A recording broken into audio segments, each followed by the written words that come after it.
Hello, everyone. Can you hear okay? Delighted to be here and to introduce Tara. I thought, I'm sure many people in the audience have read your very wonderful memoir, Educated. I just finished it for the second time this morning, which was quite a beautiful way to begin my morning. I read it when it first came out, and it's been actually very interesting rereading it in the new political context that we're in right now. Raise your hands in the audience if you've read the book already. Wow. Okay, We can go home. I think we're good. Raise your hands if you haven't. Okay, cool. So for the people who haven't... You were dragged here by somebody. She is doing a book signing afterwards, so we can fix that. Maybe for the people who haven't read the book, would you start by giving a kind of summary of the story you're telling in the memoir? Sure. Can everybody hear me all right? All right, good. All right, so a summary. That's my favorite. Sorry. It's all right. No, it's a good thing to do. So I was born in Idaho, the youngest of 7 children, and my parents were a little bit unusual. They didn't believe in a lot of the things that most people take for granted. So we didn't go to school. We weren't taken to the doctor. We were born at home. No birth certificates. We grew up in a very different way, and I went to school. I left that place when I was 17, and I went to a university, and then I took education, pretty seriously. Well, you could say overcompensated, and let's see. I don't know if I was going to go through the whole story. I guess I would say. After I left the mountain, maybe 7 years, I confronted my parents about a really difficult relationship I had with an older brother of mine who had some problems. And so the book is about education, but it's also about kind of navigating difficult family and secrets and emotional health and how to be loyal to yourself and what happens when you love your family, but maybe loving them comes at some cost to yourself that you may decide is too much. So I don't know, that I should be better at that given the number of times I've had to do it, but that's what my book's about. Thank you. I think I was reflecting rereading it, it's done very, very well, and it's a beautifully written book.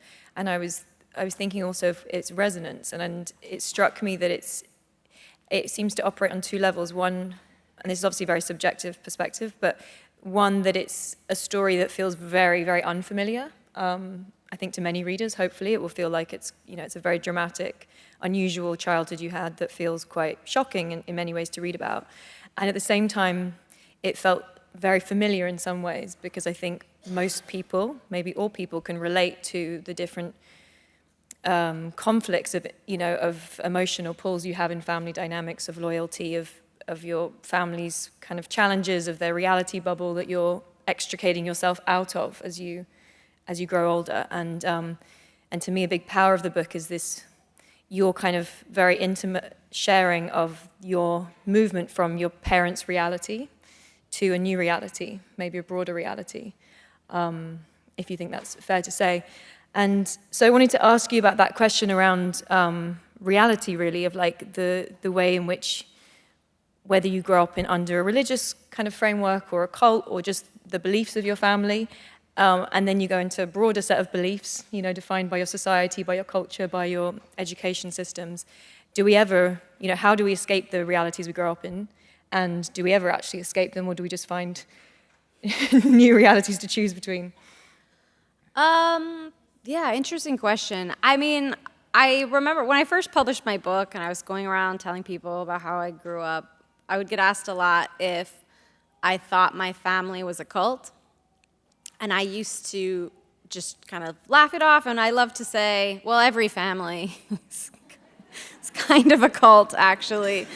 But I kind of think it is. I mean, there's a real way where your family builds your mental world for you in so many ways, and they give you the kind of biological and mental mechanisms by which you perceive the world. And I think that there's degrees of that. If you go to school and you get access to other people and other social systems, you have other filters you also might apply, but we didn't have that because we didn't go to school. So I think, yeah, for my family, it was a much more top-down. There was one source of information and authority that most people experience. But I do think that the family is incredibly powerful for everybody, really. And that can be in really positive ways, or it might be something that as you get older, you might find there are things that you want to reevaluate or make adjustments, or, do I want to do this just because my parents did? Or I think even more crucially, I think when you have a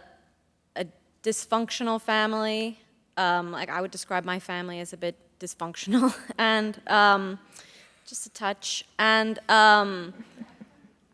I think it's tempting. I think people say, oh, you had a miserable childhood, you had a difficult childhood, and there were moments. I don't think of my childhood as miserable.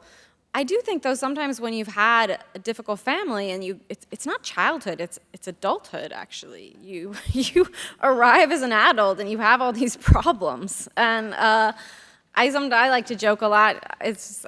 But I also, there's like a truth in it. Sometimes I say to people, like, if you imagine somebody who grew up the way I grew up, like the kind of psychological issues they might have, I have all of them. And so it's not so much the childhood, it's the growing up and realizing I don't necessarily want to have this for the rest of my life. Like, what are my options? What are my options? And the good news is that there are options, and some of it you might always have, and you can make your peace with that too. But there's some of it you don't have to have, and figuring out, what are the things I actually need to change? What are the things I can accept? What are the things I can't change and I just need to accept? And how can I move through the world in the way that I want to, and not just the way I've been taught to? And how far through that process do you think you are? I have no idea. Nobody ever knows how far they are. But I would say I wrote my book thinking, oh, if I can tell the story, if I can write it down and make sense of it, then I'll be cured, And there's a real way where it's a very empowering thing to do, really, to write your story down and to say, I'm not going to be passive. I'm going to kind of seize control of this, and I'm going to literally become the author of my life, and that's wonderful to do. But there's also, I was interviewing, I'm sure many of you have at least heard of this book, if not read it, Bessel van der Kolk's Body Keeps the Score. I was talking to him on the phone once, and he hadn't read my book, but he'd read about it, and he said to me, I bet you have a lot of people telling you that you're resilient. And I said, yeah, I hear that from time to time. And he said the most amazing thing. He said, you never know if someone is resilient until you're married to them. I thought it was so true. So I have no idea how far I am through, but I suspect my close friends know. I suspect, it's the people in your life that know where you've put all of your baggage. You may not see it, but the people around you, they know exactly where it is. Yeah. And I feel like you chart in the book that movement as well with, you're charting the psychological dimension as well as the literal ones of moving out of your family home. And the way that guilt and doubt and denial seem to crop up again and again in you, but also in your family, to kind of stay loyal to the story that's being told by the family. Would that be a correct kind of idea to have picked up from it? And if so, like, what's the role of, doubt and denial, I guess, in keeping a particular story alive? Oh, little question. Well, my family, just gotta think about how to answer that.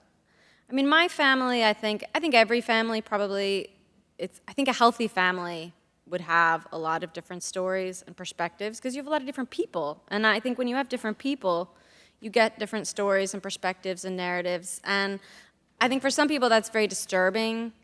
And I think it's generally a sign of health. Like, people remember things differently, they see things differently, and allowing those differences is kind of part of allowing different people to be in a family. But I think sometimes you get a family like mine where I think it is more of there's an authority at the top and there's kind of one narrative. And I think, I had this older brother who I call Sean in my book, and he had a lot of problems. He was violent from time to time. He was was very emotionally aggressive, and it wasn't a very well-kept secret. I mean, many people knew, and I mean, I'd say everybody in the immediate family knew, but it was also something that, because we knew, it made it even scarier to talk about somehow. So when I did finally confront my dad about it, my sister wrote me a letter and wanted to confront him, and then we did, and that's when I ended up becoming disowned by my parents and estranged. I've been estranged from them for many years, but it was one of those things I almost felt like if I had said it about one of my other brothers, of whom it was not true, I think the reaction would have been much calmer, like, oh, are you okay? Like, how can we help? What's going on? And in a way, I think the extreme reaction of suppression and you're lying and this couldn't possibly have happened was because it was true, not because it wasn't true. And I think sometimes we're the most afraid of the things that are true. And for my family, at least, to confront the reality and find ways to get him help and change the family culture was not going to be possible without my father, because he was the one who had all the power in the family. That was just the one source of authority. And if he wasn't able to confront it, and he wasn't, then there was no confronting it. And so then, as a child in that family, as an adult child, you're kind of stuck. You either have to sit with this knowledge that you have that can't be spoken about, or you get ejected, and then there's also problems that continues to happen, and you have to pretend that it's not happening. And so denial, I mean, I don't know if I read this line or if it's something I've been thinking about. I think I wrote it once, and I'm trying to figure out if it's true. But sometimes I think that denial can be worse than the crime, actually. Like, I know that's a kind of radical thing to say, but wow. I think about what my brother, like the things that my brother did were extremely damaging and very hurtful. But what caused the actual schism of my family, what caused me to lose my community in a lot of ways, wasn't what my brother did, but the denial of what my brother did, And so the denial can end up being a whole different, almost worse kind of traumatic experience, because that's what costs you everything. Wow, how interesting. I interviewed earlier this week Joshua Oppenheimer, the director of two extraordinary documentaries, The Act of Killing and The Look of Silence. I don't know if you've seen either. I think both Oscar-nominated, that looked at the Indonesian genocide, and particularly at denial and the role of denial in that genocide. And he has a new film called The End, which looks at climate change and the denialism that's arguably driving it. And one thing it makes me think of when you're saying that he talks about of his experience filming in Indonesia and making The Act of Killing was that he was filming with some of the perpetrators of the genocide who were responsible for killing many, many people. And he said that once they killed one person, it became much easier to then kill many more, because once they'd killed one, they had to assume what they did was right.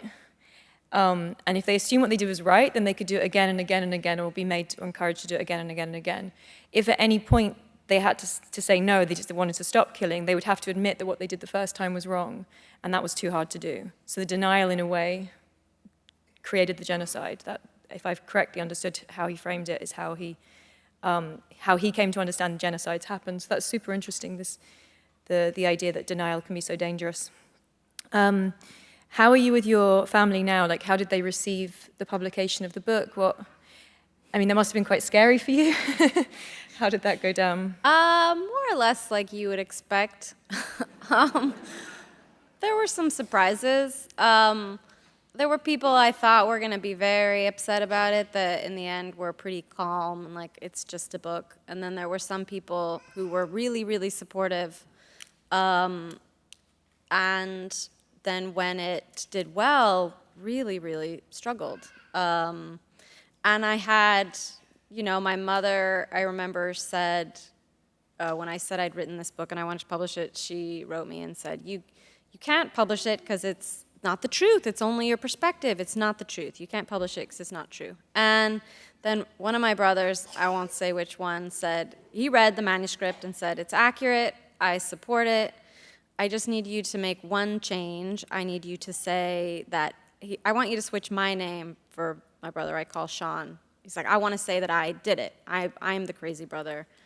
And I was like, nobody who's met you will believe that in any way. And he was like, I'll say that I did it. I'll go with you. I'll just say I did it. And he wanted so badly to protect my other brother. And I've thought about it for many years, like, why was he so desperate to protect him? But I just land on the irony, you know, that my mother was kind of saying, you can't publish this book 'cause it's not true. And then my other brother was saying, no, you can't publish it because it is true, actually. I need you to make it less true. And I think that, you know, I don't know why people do the things that they do. I don't understand. I can tell you that my brother, Sean, there's a fragility about him. Like, I think all violent people actually have a fragility about them. They can be incredibly strong, but they have a mental and emotional fragility that I think, even for me, the desire to protect that person, even from the truth about themselves, is pretty strong. And I think in families, sometimes that impulse, it gets twisted up in strange ways. I still think that for my brother to have confronted his problems would have been the best for him and for everyone in the family. Like, that's my position. But for a lot of people, the idea that they just couldn't handle it, and so we have to pretend that it isn't happening. You know, I get told a lot, and I remember when I first talked to my mother about my older brother, and it's funny because it happened in a chat program, which is so bizarre that we didn't just pick up the phone and talk to each other, but we didn't. We did this whole conversation over chat, which I'm so grateful for now because I have a transcript. So I'm like, oh, I'm not insane. It's right here.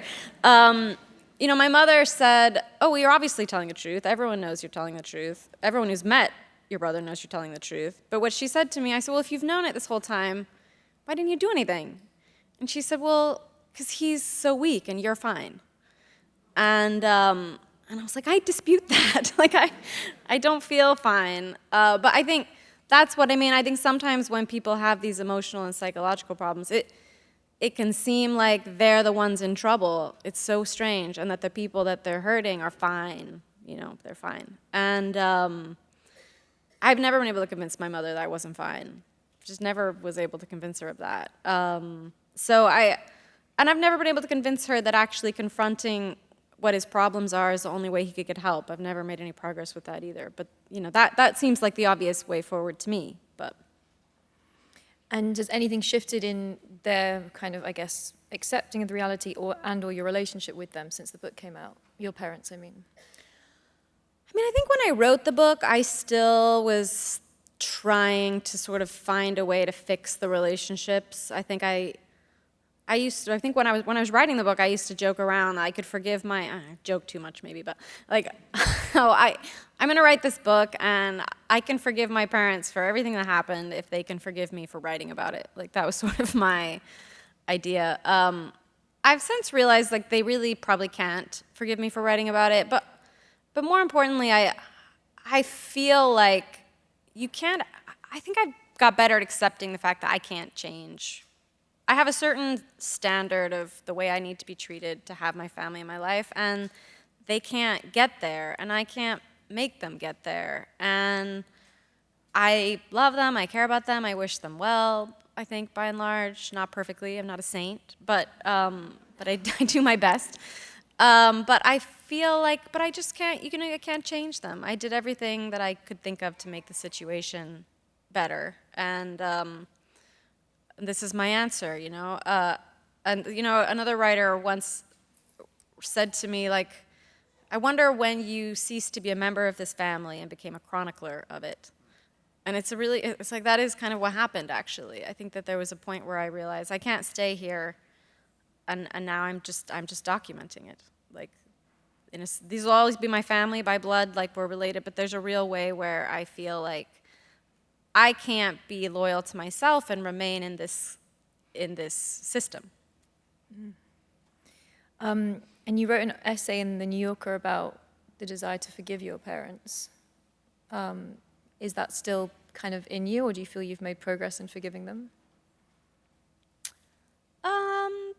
The essay was kind of about forgiveness, but it was, I think when I first became estranged from my parents, I've always had a way of approaching my life, like, from a single kind of energy, which is like work harder, study more and make the world the way that you want it to be. And I didn't go to school, but I'm gonna go to school at 17, and I'm gonna go to Cambridge, and I'm gonna get a PhD. And I had a very active, almost conquering energy to my life that served me pretty well, actually. I don't regret that I did any of those things. But I think when I told my dad about my brother and then I got disowned, I think there was many years that I had this I can fix this. I'll apply myself, study, there's a way to solve this, and I can do it. And that was kind of the stage of my life I was at in that story that I published, where I just thought, if I have more gratitude towards my parents, if I'm nicer to them, if I am a better daughter, if I feel the right way, I can fix these relationships. And I think through the course of that, I went to stay with my best friend's mother in India, who I didn't know at all, and spent 6 weeks with this woman. And she had a different kind of wisdom to her. She was a very strong person, a very powerful person. But her strength came from a different source, and she was much better able than I was to look at the world and say, there's a lot here I can't control, and I make my decisions from a knowledge of the things that I can and can't control. And I wasn't there yet. I thought, okay, I have a father who's extremely controlling. I have an older brother who's extremely controlling and extremely violent. I have a father who won't acknowledge that, and I'm disowned. I can make this work. And she was like, you can't. She's like, feel your wounds, have a good cry, and move forward through life. And I just earned a doctorate from Cambridge. It would have been a moment to step into the world. And instead, I was obsessing about how I could get back to Idaho, which I'd spent the whole first half of my life. No, not even my half of my life. My whole life up to that point had been getting out of there. Got out of there and immediately was like, how do I get back? And she was like, you don't. You don't. And there's an acceptance that had to happen, that as much as I wanted the power to control the decisions my father made, the decisions my mother made, to get my brother the help he needed, it's just not within my power. It just was not. There were things I could control, there were things I could not control. And so she had a very different kind of strength than I even could imagine at that time. Everything in my mind about what made someone strong was how hard they worked and how many things they could control. And she just had a very her strength also came from knowing her limits, and I didn't have that yet. And she's quite a feminist character in a way. Her story is so, in that you speak about the context within which she divorced her husband and kind of broke cultural rules, and it's a very strong story. And you speak in the book about kind of coming across feminism for the first time when you're as a kind of theory, intellectual, the intellectual history around it when you were at Cambridge University. And obviously you've come from a context where the definition of being a woman is quite specific in Mormonism.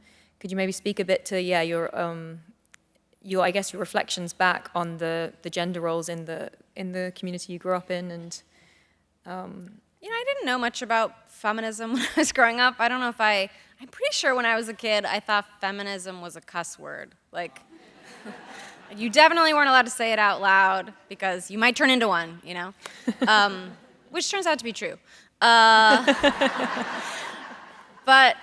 so I never really encountered, and I went to Brigham Young University, which is owned by the Mormon Church, which was a wonderful place for me to go and helped me a lot, and I'm so grateful I got to go there because it was so cheap and it was a good university. But you don't really hear a lot about feminism, at least when I went there, you didn't hear a lot about feminism at BYU. And so I went to Cambridge with still a pretty, smaller, not a lot of exposure to different ideas about that. I remember when I was at BYU, I was a senior, and I was like, maybe I should go to law school, which I didn't praise B. But I was like, maybe I'll go to law school. And I was talking to one of my classmates who was going to law school, one of my male classmates, and everyone just sort of assumes you're going to get married and have kids. I think it's probably changed now, but when I was there, that was the assumption. And I asked one of my male classmates, I remember I said, Josh, do you think a woman can be ambitious? And he just really took it seriously, and he was thinking, and he's like, yes, but their ambition is for children. Which, It's like if you just imagine that on someone's Hinge profile or something, like that they're ambitious for children. And so it was a weird place to be in a way, where I felt like I wasn't so different from Josh. I mean, I wanted a family, I wanted all these things, but I also wanted to go into the world and see what I would be able to do. And it was strange to be at BYU and have those kinds of ideas. It wasn't, even that university, and it's a great school, and I'm so grateful to it, but it was not assumed that if you were female and you were there, that you were going to go on to graduate work or go on to law school or something. I was discouraged at a number of places from doing that. Not by everybody, and there were some professors there who were incredibly encouraging, but it wasn't the norm. And then I, sort of turned up at Cambridge and started meeting people who come from a very different place, and I think they were as creeped out by me as I was by them. I remember I first met these two women, and they were very, very feminist, talking about all kinds of things I'd never heard of. I think I arrived at Cambridge and I was reading John Stuart Mill. That was like and I was very excited to be reading John Stuart Mill on the subjugation of women, but that was like as modern a feminist as I could handle, and they were just sitting there talking about all these things and casually using words I would never have used. It was like, I don't know, it was wild for me, I was like, what is going on? But it was, it was great to be able to leave where I was from, and BYU introduced me to so many new things, and then Cambridge was the same. I got to be in a totally new context and read a lot and learn and change and grow, and I think one of the problems with that would be that my expectations changed. Suddenly I went home and I had this older brother who expected to be able to do with me pretty much whatever he wanted, and suddenly for me that, in a strange way, that I'd never liked that we had this very physical, very aggressive relationship. It wasn't something that I was in favor of, but I also had accepted it. It was the way things were. I'd always been like that. And all of a sudden, it seemed not like something that a person should accept. And so I think, education can be very dangerous in that way. Like, you change, and you may or may not belong where you were before. And in some ways, that's great. I mean, if you went and worked hard and read a lot of books and traveled and came back and you were the same person, you might think it's sort of a waste. But changing can be kind of dangerous. Like, you might not be who you were at the beginning. But dangerous, arguably, in a good way. Arguably. We were actually at Cambridge together, but we didn't know each other the same year. So when she speaks of these friends, I actually know them. And it's just so strange. It's like parallel reality, because I came from a very different context to you, and it's funny to think I was running around that town at the same time. What are your feelings now when you reflect back on the church? A lot, mixed. I'm so grateful I went to Brigham Young University, because the community there is so strong, and I had really good experiences. I think it was the first time in my life I really felt cared for. Like, I had great roommates. They were older than me. They just took care of me, And I had Mormon congregations are headed by someone called a bishop, but he's sort of like a pastor, He's over like 300 people. And I had this amazing bishop my first year who just could tell, as I said, imagine the psychological issues someone might have, and I had all of them, and it was apparent. And he just did everything he could to try to help me, And when I think I was still a freshman, but I might have been moving into a junior, I got this toothache, a tooth that had been busted out when I was younger, and I hadn't gone to the dentist, and so it was becoming a real problem, and I had this massive toothache, and I didn't have any money, and I couldn't pay to get it fixed. And I developed this amazing plan where I was going to drop out of school, and I was going to hitchhike to Las Vegas, where one of my brothers was a long-haul trucker, and across from his house was an In-N-Out Burger, and I was going to work at the In-N-Out Burger and live with my brother and save enough money to get my tooth fixed. Like, this was my plan. And this bishop calls me in, and he is like, this is a terrible plan. And he was like, you should apply for a Pell Grant. You're eligible for one. You should. And I wouldn't, because my dad had always told me, like, once the government gets in and it's all about control, the government owns you.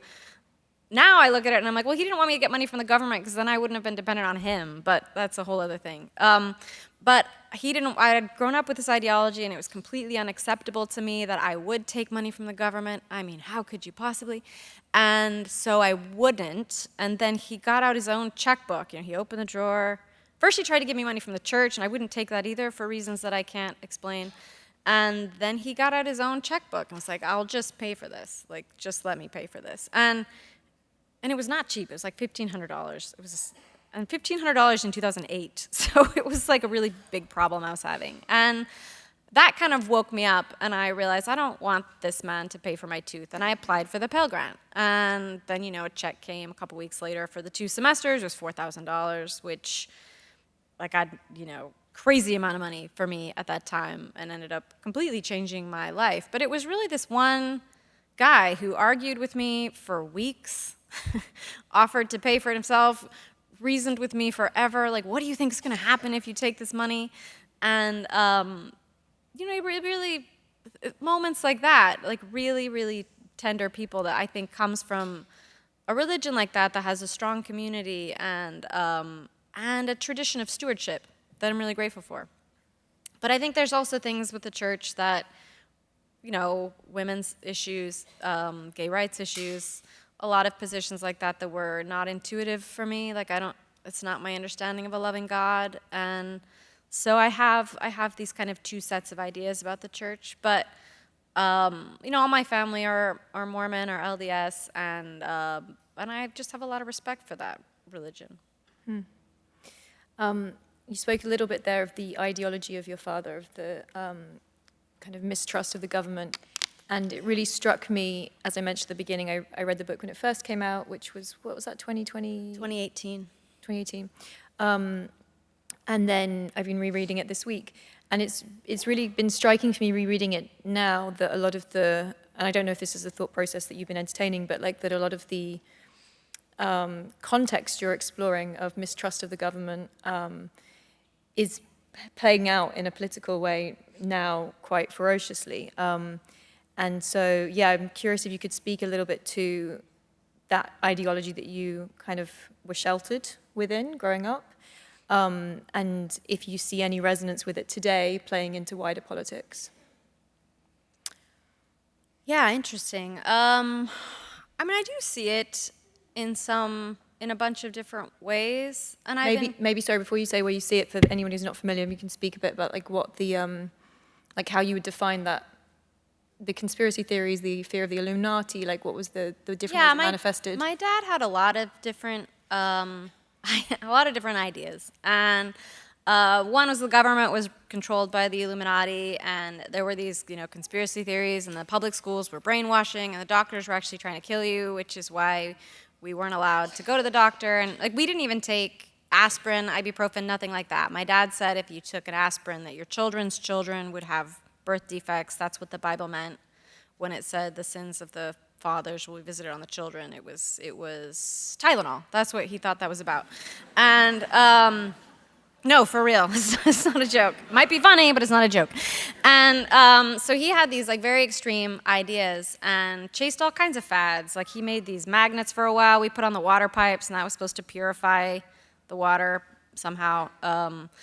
I don't think magnets do that, but he thought they did. And it was just like kind of one thing after another, a series of things. He read the scripture in the Bible, butter, and I think was it about John? I think it was about John the Baptist. The butter and honey shall he eat, that he may know to choose the good and turn away from evil. And he decided that meant butter, and that butter was bad and honey was good.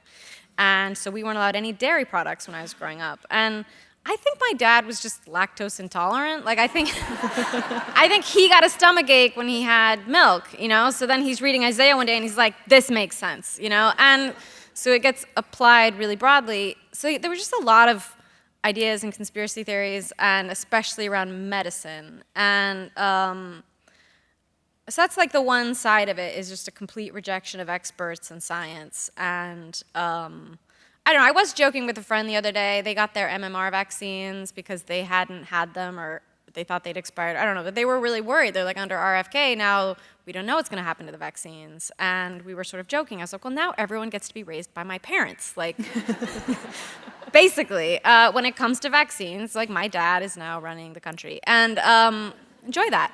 But the other, but the other side of that, I think that those of us who would like to see scientists make the vaccines might think about is, like, I think sometimes that there can be a worship of experts and a worship of, I think a lot of people that have a lot of training and a lot of knowledge can be very, I don't know, I'm thinking about that book, Thinking Fast and Slow. Have anybody here read that book? One of the most astonishing, I mean, there's so many astonishing things in that book, but one of my favorite bits of information from that book is he's talking about cognitive bias and how, why it is that, especially in financial markets and many other things, when it comes to democracy abroad and wars and all kinds of very complicated things, is experts consistently do worse in making predictions than everybody else. And the reason is not that they aren't smart, and it's not that their training is irrelevant. The reason that they do this is they overestimate how important their expertise is, and they underestimate how crazy and complicated the world is. And so they have this knowledge. The knowledge they have is real. But they're really arrogant and overconfident about their ability to predict the future. And I do think that we're having a reaction against experts, and some of it is ignorance, and some of it is, I think, a lack of humility on the part of the experts themselves to admit the degree to which we don't know things and can't control things. So, I mean, it's easy to make fun of people for not, believing in science in the way that we want them to, but I also think education in a lot of ways has become a good that we distribute, according to privilege, and people are born to it rather in a large measure rather than something that everyone gets access to. And any time you have an elite class that is getting access to knowledge, there's going to be a hostility there, and not all of it is ignorance. Some of it is legitimate grievance. I would just say there is an arrogance on the part. I felt myself when I've traveled in those kinds of circles, those elite academic circles. There could be a humility in the face of all the things we don't know and can't control that there is not. And so I guess I would say, I'm not a fan. I don't like the fact that we all get to have our vaccine policy set by my dad. But but I also think in order for this breach to be repaired, both sides are going to have to do some real soul searching. Interesting. And do you want to speak anything? You've spoken a bit before about like divisiveness in society. It is divided. I don't know if you know. This just in.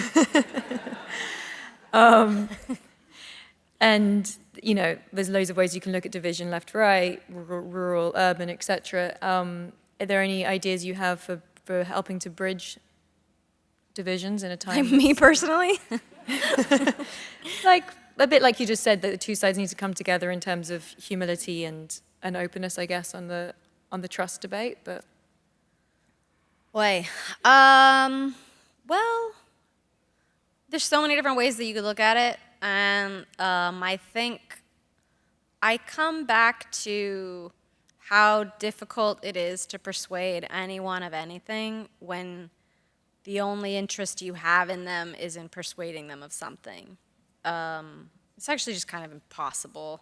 And people, I don't know, when I think about it, I've changed my mind about almost everything in my life. Like, I grew up with a whole set of ideas. I think I appalled your friends in Cambridge when they met me, because even though for a student at BYU I was feminist, but compared to people I met at Cambridge, I was completely regressive, and I think I horrified many people. And I changed my mind about so many things. And it doesn't happen from being yelled at, and it doesn't happen from being presented with perfectly reasoned arguments, even if they are correct. I remember when I first arrived at Cambridge, Proposition 8 was happening at BYU, which was the proposition in California kind of banning gay marriage. It was 2008, and Brigham Young University was very affected by this because the Mormon Church came out for very strong traditional marriage and had a lot of very homophobic messaging. And I having grown up with my dad, had been told all kinds of pretty horrendous things about people who were gay and still believed many of them, but I was working through it, and I was trying to figure out what was fact, what was fiction, and when I was a senior at BYU, was like, I think I'm pro-gay marriage, which was a very weird thing to think at BYU. But then, that same year, I went to Cambridge, and I had this like wobbly, nascent, maybe I'm liberal on this issue,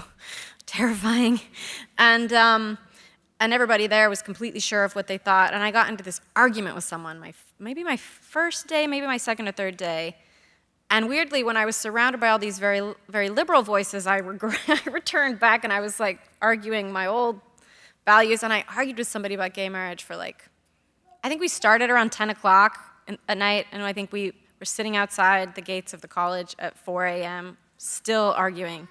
And I was saying all kinds of things that I would be completely horrified to hear myself say now that people had told me growing up or in my religion, and argued with this guy all night long. And what was amazing about him, his name was Andrew, is he just somehow, even though I know he must have been totally horrified by what I was saying, he didn't attack me as a person. The way he kept coming at me every single time was like, you seem like a nice person. Can you explain to me why you think? And then he would like, and I would just say, and I would go at it, and then so we just kept doing this. And I went home and I slept for a couple hours, and the next morning I woke up and I just was replaying the conversation, and I realized there were so many things in that conversation that I'd said, that maybe my father had said, that I was like, I never want to say these things again. I never want to say them. And I wrote what must be one of the most awkward emails I've ever written, at like 8:03. I was like, hello, Andrew. So nice to meet you last night. Thank you for staying up and talking about this with me. I just want to let you know I've thought about it, and you're right, and I'm wrong. Hope to see you around. Whatever. I actually sent this email, and it really, you could say, oh, I'm open-minded or something, and I try to be, but I honestly think a lot of it was the way he was talking to me like a person. And I had done a lot of work and thinking, but there's a way where I think if he'd been attacking me, I would have retrenched. Like, that's what I would have done. And so I just think in terms of persuading people of anything, you have to actually know them. And you can't actually just be trying to treat them as a vote that you need to get, And that's a big problem given the way that we're all separating now and segregating by class and by belief and by, I think we used to mingle a lot more. And now I know so many people that won't even talk to someone who thinks differently than they do. And the curiosity has gone out of things, and the humility, maybe. The humility's gone out of it. I'll tell you a sad thing. Because I'm pretty liberal, I'll tell you. Like, I'm more of a liberal thinker. And, but I come from the other side, and those are my people. And I had this crazy idea. Before I became estranged from my parents, probably when I first got to Cambridge, I was like, I've met all these friends at Cambridge, and one of them was Indian, from Delhi, the one whose mother I went to visit, my best friend. And I had all these, and some of them were growing up in California. They were very liberal people, and they were scientists. And I was like, I'm going to take them all camping in Idaho. This is a great idea. And I did do this. I invited them, and they came. And I had my oldest brother, Tony, who's the trucker who lived in Vegas, I was going to go stay with. He now had moved back to Idaho, and he had all kinds of ideas, very, very, very, very conservative ideas. And I brought all of these incredibly liberal people, and I put them in his house. And he was so nice to them. And everybody in the town was so nice to them, And they had all kinds of crazy ideas, especially about Sukrit, The things they said to him about India was alarming. But they were like, you're great. Your country's crazy, but you're so wonderful. And I just noticed this very interesting thing of, like, in the abstract, they had all kinds of crazy ideas. But when you put someone in front of them, they were so nice. And then my brother Tony came to visit me in New York. And I was supposed to go to, like, a book party that night, like a very kind of fancy intelligentsia New York book party. And I called the host and said, I'm not going to be able to make it. My brother's in town. And she said, oh, bring him. And I was like, no. I will not do that. And it wasn't that I was embarrassed of him. I just didn't think he'd be treated well. I thought he would say something horrible, about how Obama was Hitler, and I was like, and he would say that for sure. That was 100% gonna happen. And I was like, he's not gonna be treated well. And I didn't want to put him through it. And that made me a little sad because these are the people who I agree with more, but I don't feel like I can trust them to be kind to my brother. And my brother, who I don't agree with at all, I can trust him to be kind to Sucrit. And that made me kind of sad. And I thought, there's something about our way of being right that becomes so, where your education can putrefy into arrogance. I think that can happen so easily. And it becomes a knowledge you have instead of a curiosity that you have. And maybe you're not going to change his mind. I argue with my brother all the time. I've lost hundreds of hours arguing with my brother about all of these things, and I've never made an inch of progress that I'm aware of. But yeah, I think that fact is one of those things I think about a lot. That I was very happy to bring my Cambridge friends to Idaho, and I'm not happy to bring Idaho to New York. And it really has to do with the way I think they'd be treated. Wow, interesting. Thank you. Like for me, having been educated a lot, I don't really remember many things I learned in terms of facts or data or details. But for me, the most enduring impact of my education was what you're sort of were speaking to a bit there, which is the ability to sort of ask questions and keep asking questions and doubt premises, the importance of seeing issues from multiple perspectives, of questioning one's knowledge, of questioning one's assumption, and that being really kind of a rigorous part of good academic training. And I agree with you that it's filtered maybe into our kind of collective conversations now, and therefore our politics, our inability to actually doubt ourselves and to listen and to be open to perspectives that are different to our own, and yet to bring kindness and openness into the way in which we have those conversations. I mean, every person you meet is like a phenomenon in a way, and they're incredibly complicated, and what made them who they are, the biological, the social, the experiences, their history, like they're a phenomenon, every single person. And I think any tendency that we have to reduce people to one thing, whether how they voted in an election, what they think about an issue, is a mistake, and it weakens your ability to impact the world in positive ways. You're fundamentally reducing it in a way that it shouldn't be, should never be done. And so I think for people who want to engage in a kind of activism, I think if the form that your activism takes is demonizing the other side, you're not helping. Like, you're just not helping. And that's not to say that there's not issues that are worth taking on strongly and calling them what they are. And when things are bigoted or they're racist and people are being hurt, you say it, and you don't pretend that it's not happening. But I think, but I also think when you're stereotyping and when you just lose that curiosity, how did this belief come to be, and how do I engage with it? I think that there's a lot of work to be done on both camps. And do you have any thoughts on kind of the importance of education and the threats right now to the education department in the US?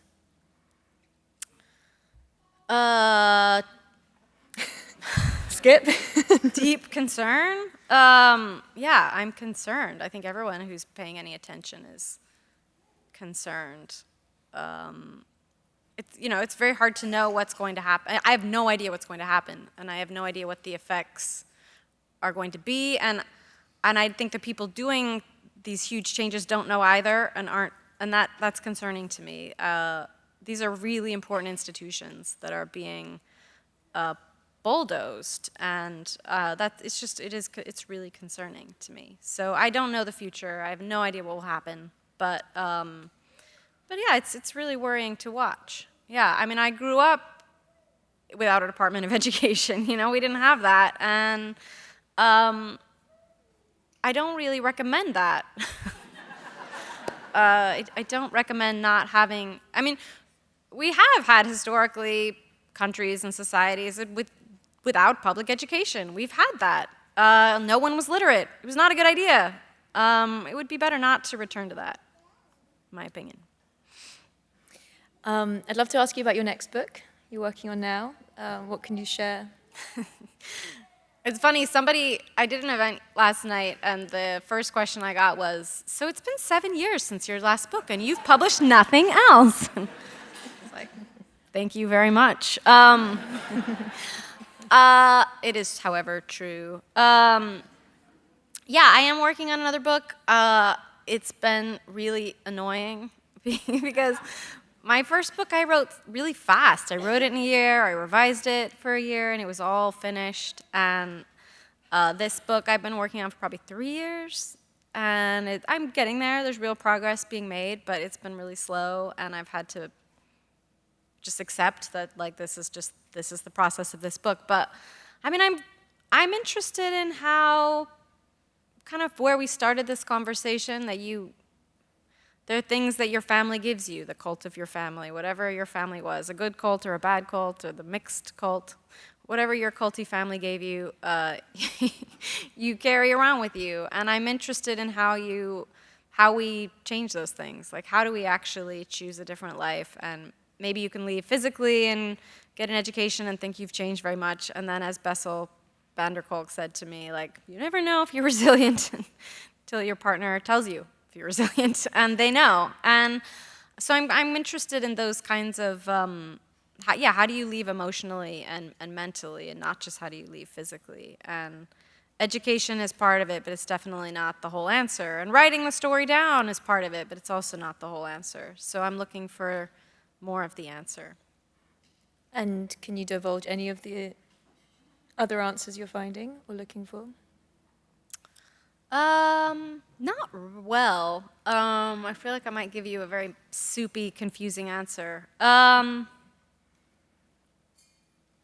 I would say I used to think it was like I used to be very obsessed with objectivity, and maybe it's because I was a historian by training. I was like, if I can figure out what happened, then I will be cured. You know, if I can get the facts, if I can get witness, if I can like really establish what happened, knowing will be enough, you know, and I can convince my family, and if I have the right evidence and the right witnesses and the right everything, and I tell the story in the right way, and it's a very good thing to write your life down and make sense of it. It's a really helpful thing. But I think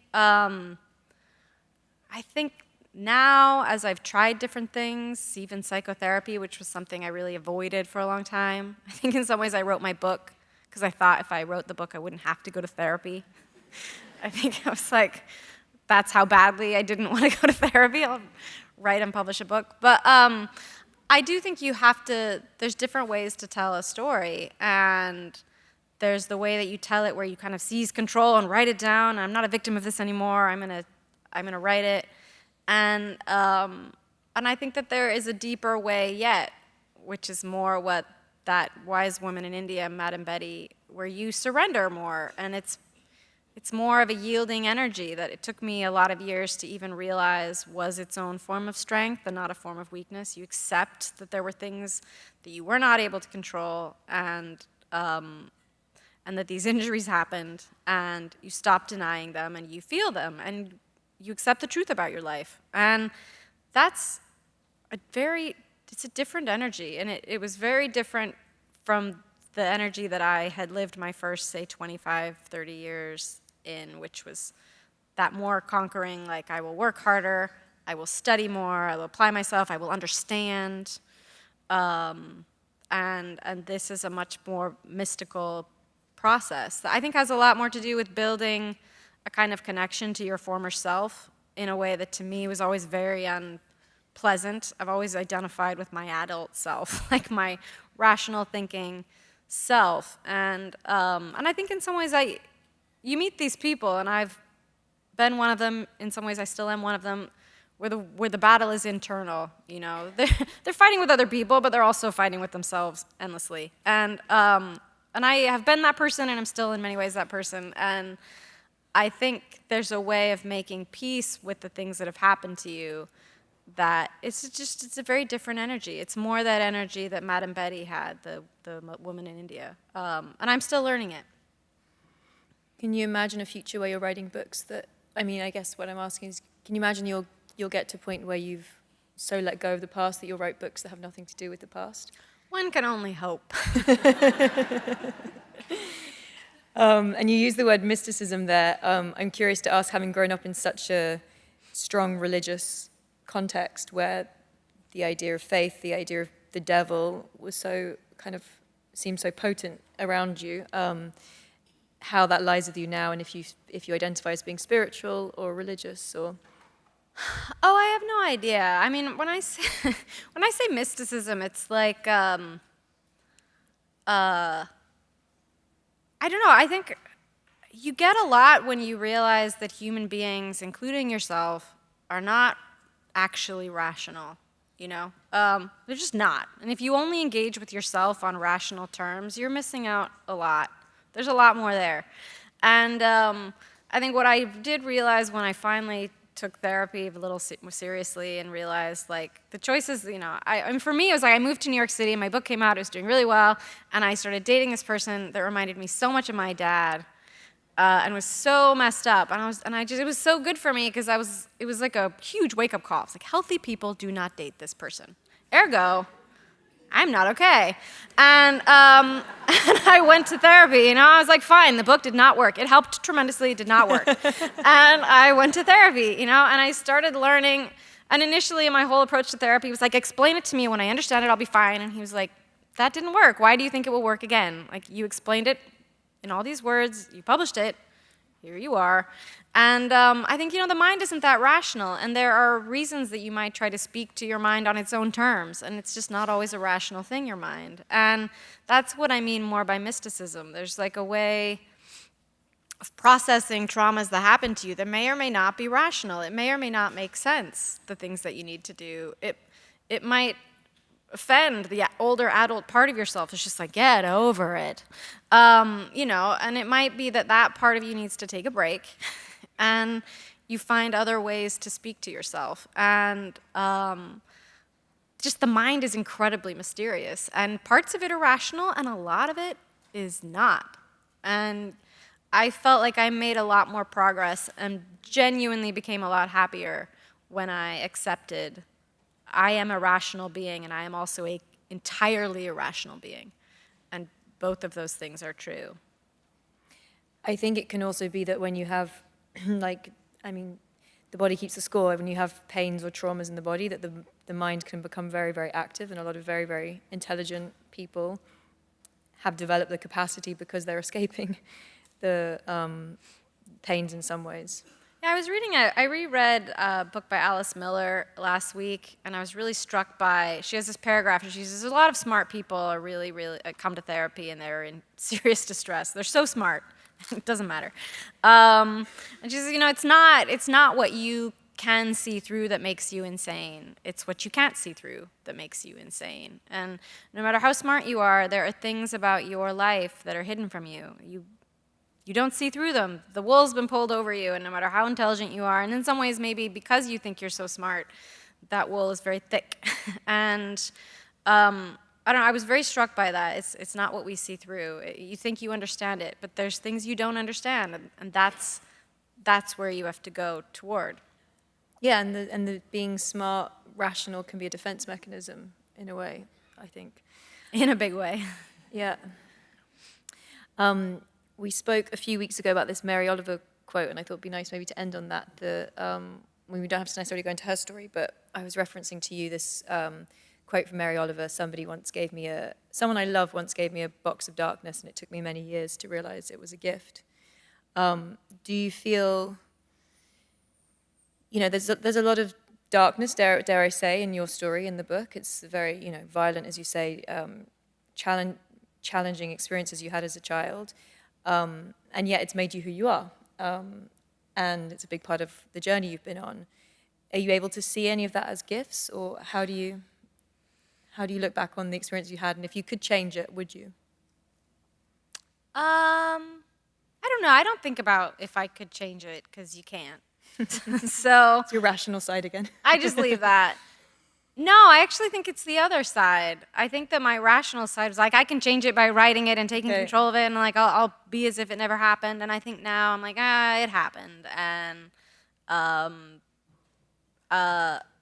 like I have an injury in my neck from things that my brother did and car accidents and all kinds of things. And it's interesting to tell people that you have an injury from being mistreated, because a lot of people are like, I can fix it, you know, they're like craniosacral therapy, or I have the best chiropractor in the world, or everyone has this instinct that it's like, I can cure this and make it like it never happened. And from my point, I'm like, I have no idea if that's true or not. Maybe I'll one day find there's like a surgery or a treatment or an oil or whatever. I don't know. Like, maybe someday I'll find the cure for this. And maybe someday I won't.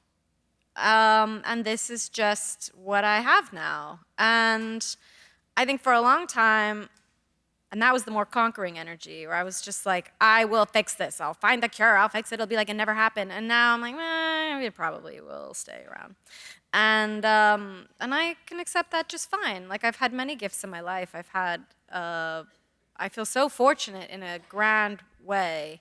And then there are costs also. And I think I also realized in a way that my intense desire to fix my neck for a long time was actually a way for me to blame my neck and kind of feel like it was my fault. And if I couldn't make my neck better, then it was like a deficiency or something. And I actually feel like eventually I one day was like, the problem with my neck is what happened to it, actually, what other people did to it, nothing that I did to it. And I accept it the way it is. Like, I didn't choose it, but I can accept it just the way it is. And if I find a cure one day, amazing. And if not, I'll chug along just fine.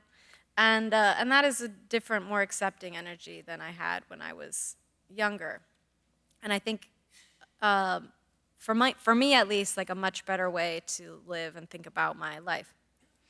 Beautiful. Thank you, Tara.